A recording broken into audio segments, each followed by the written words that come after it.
नमस्कार दोस्तों, मैं हूं अलका मिश्रा और मैं आप सभी का स्वागत करती हूं अपने चैनल माइंड पावर मैजिक में। तो चलिए दोस्तों, हम शुरू करते हैं अपनी book the 5 AM club bye robin Sharma. Own your morning and elevate your life. तो दोस्तों, हम अपने पिछले सेशन में देख रहे थे कि एंटरप्रेन्योर अपना नाइटमेयर हमारे आर्टिस्ट को सुनाती हैं और उनका नाइटमेयर सुनने के बाद हमारे जो आर्टिस्ट हैं वो कहते हैं एंटरप्रेन्योर से कि I too had an unusual dream. मैंने भी एक अजीब सा एक नाइटमेयर देखा। तो एंटरप्रेन्योर ने पूछा कि क्या देखा तुमने अपने सपने में।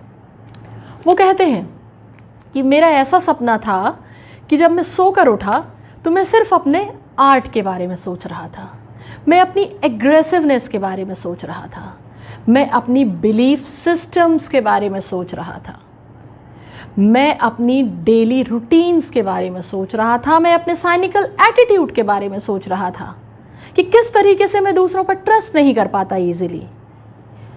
वो कहते हैं कि मैं अपने जब डेली रूटीन्स के बारे में सोच रहा था कि मैं किस तरीके से रह रहा हूँ।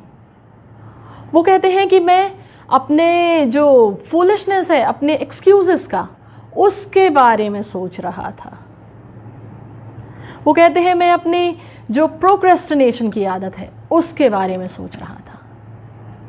और फिर मैं ये इन सब के बारे में सोचते सोचते मुझे लगा कि ये मैं किस तरीके की लाइफ जी रहा हूँ और इस तरीके से मैं अपनी आगे की लाइफ कैसे जी पाऊँगा इन एटीट्यूड्स के साथ। वो कहते हैं, ही कंटिन्यूड विथ हिज ड्रीम। मैं आप सभी दर्शकों से रिक्वेस्ट करूंगी कि आप थोड़ा ध्यान से सुनिएगा उनकी ड्रीम को, क्योंकि शायद हम में से कई लोग इस ड्रीम के साथ अपने आप को रिलेट कर पाएंगे। वो ड्रीम में कहते हैं कि in my dream I was a kid, और मैं ये बिलीव करता था कि I was two things, I was a giant and I was a pirate. I had the power of the giant and I had the rule breaking swagger like a pirate। वो कहते हैं मैं ऐसे ही सोचता था, और जब मैं स्कूल गया तो मैंने अपने टीचर्स को बताया कि I was these two things, the giant and a pirate। And जब मैं घर पहुंचा तो मैंने अपने पेरेंट्स को भी बताया।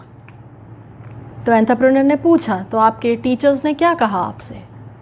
He said my teachers laughed at him।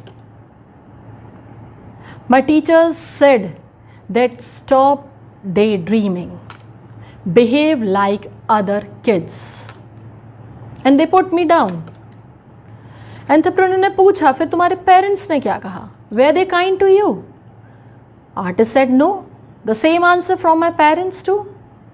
They said ना तो तुम जाइंट हो, ना तो तुम पायरेट हो, you are a tiny little kid। और अगर तुमने अपनी इस क्रिएटिविटी को, अपनी इमेजिनेशन पर, अपनी जो ये फैंटेसीज़ हैं उन पर तुमने अगर लगाम नहीं लगाया, अगर तुमने अपने सोचने का तरीका नहीं बदला, तो they would punish me. Entrepreneur ने कहा कि फिर तुमने क्या किया। ही सेड मैंने वही किया जो सभी लोग चाहते थे। I did what I was told to do। मैं अपने आप को टाइनी समझने लगा इंस्टेड ऑफ ग्रैंडर। मैं भूल गया, मैंने ये बिलीव कर लिया कि ना तो मैं जाइंट था, ना मुझ में पावर था कोई, और ना मुझ में डेयरिंग थी एक पायरेट की। और मैं शीप की तरह वॉक करने लगा। I sheep walked in the flock, और लोगों को फॉलो करने लगा। एक बच्चा क्या करेगा अगर हम एज अ पेरेंट, अगर हम अपने बच्चों की क्रिएटिविटीज़, उनकी थिंकिंग को अगर लगाम लगाएंगे, उनको मना करेंगे, उनके सोचने थिंकिंग को रिस्ट्रिक्ट करेंगे, तो एक बच्चा क्या सोचेगा, क्या करेगा वो। उन्होंने अपने आप को मोल्ड कर लिया, कोशिश करने लगे सोसाइटी में फिट इन होने के लिए। He thought he was tiny rather than a grander.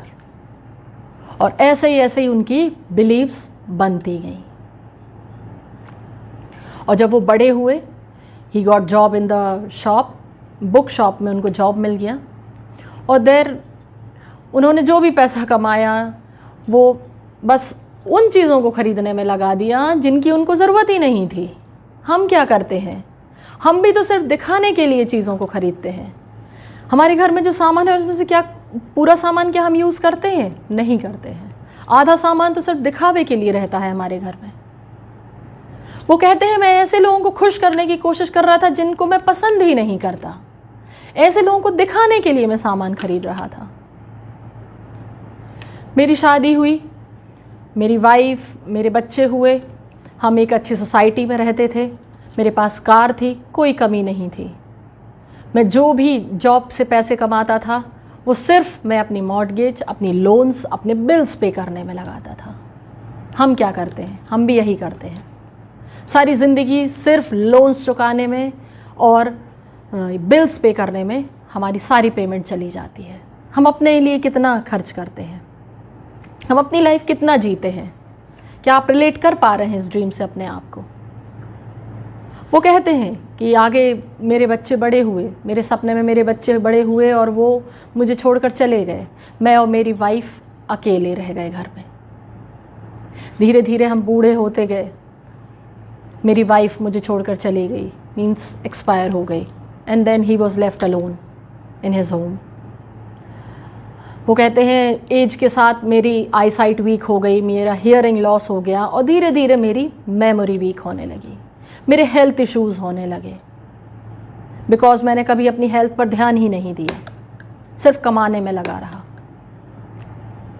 और एक दिन ऐसा आया जब मैं सब कुछ भूल गया। मैं अपना नाम भूल गया, मैं अपनी फैमिली को भूल गया, मैं अपने बच्चों को भूल गया, मैं उस सोसाइटी को भूल गया, मैं उस जॉब को भूल गया जिसमें मैंने अपनी पूरी ज़िंदगी निकाल दी थी। एंटरप्रेन्योर ने सुनते सुनते कहा कि फिर क्या हुआ? उन्होंने कहा कि मुझे सिर्फ एक बात याद थी। Entrepreneur said, "You were a giant and a pirate." He said, "Yes." मैं ज़िंदगी भर सिर्फ एक गुड बॉय बनने के लिए काम करता रहा, सबको खुश करने के लिए काम करता रहा, और मेरा जो सपना था मैं वही भूल गया, जो मुझे तब याद आया जब मैं कुछ करने के लायक नहीं बचा था।